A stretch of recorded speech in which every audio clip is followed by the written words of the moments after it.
Почитувани представници на медиумите, како што веќе претходно сте запознати, Синдикат на полиција во Македонија во неколку претходни пресконференции изјавуваше дека конечно е дојдено времето на една поинаква одговорност. Имено, во минатото, секоја злоупотреба на одредена категорија на раководители во МВР и покрај тоа што очигледно беше дека штетата е предизвикана токму од нив и покрај се, на крајот, со сите изгубени судски правосилни случаи, штетата ја плаќаше единствено Министерството за внатрешни работи. Овој проблем се наталожува десетици години и ниту Министерството, ниту примарната служба, чие основно занимање и е токму пронаоѓање на конкретна одговорност кај група вработени, се мисли на внатрешната контрола, останува неми на ова прашање. Затоа, денес, како синдикат, ќе кажеме дека е доста со наведеното и конечно е дојдено време во Министерството да постои утврдување на индивидуална одговорност за сите злоупотреби кои ги правеле одредена категорија на раководители сега и во иднина. За таа цел, денес, како синдикат, до основното јавно обвинителство за гонење на организиран криминал и корупција, поднесуваме една кривична пријава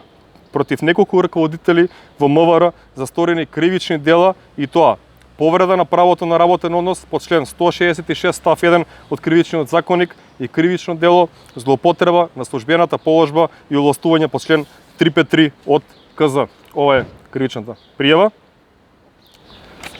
Станува збор за актуелните началници на секторите за внатрешни работи Струмица, Битола и Команово, како и против пред еден месец разрешениот началник на СВР Велес. Пријава е поднесена и против други раководители во склоп на наведените СВР, каде истите се непосредни раководители на оштетените работници, офатени со кривичното дело кој им се става на товар на сторителите.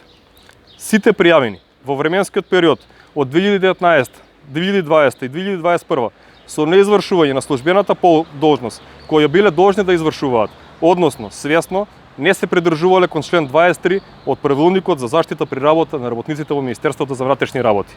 каде е наведено дека заради отстранување на штетните последици предизвикани од посебните услови за работа се доделува зајакната исхрана за секој работен ден по половина литар млеко или јогурт по желба на работниците кои работат на одредени работни места во Министерството.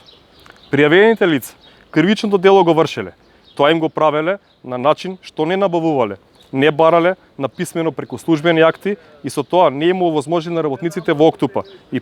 полициски станици за БПС и полициски оделенија за БПС за јакната исхрана за секој работен ден по половина литар млеко или јогурт, со што е направена повреда на правото која на работниците им припаѓа согласно правилникот, при што свесно влијаеле да им биде загрозено здравјето на вработените.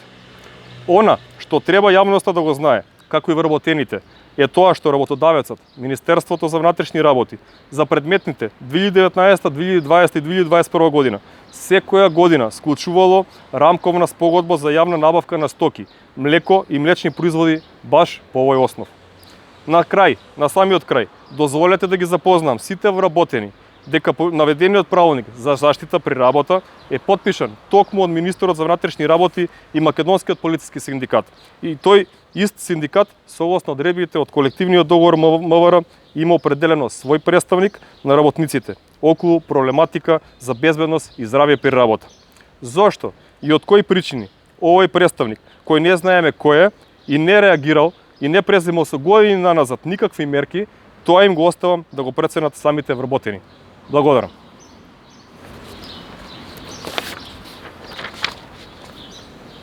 Може да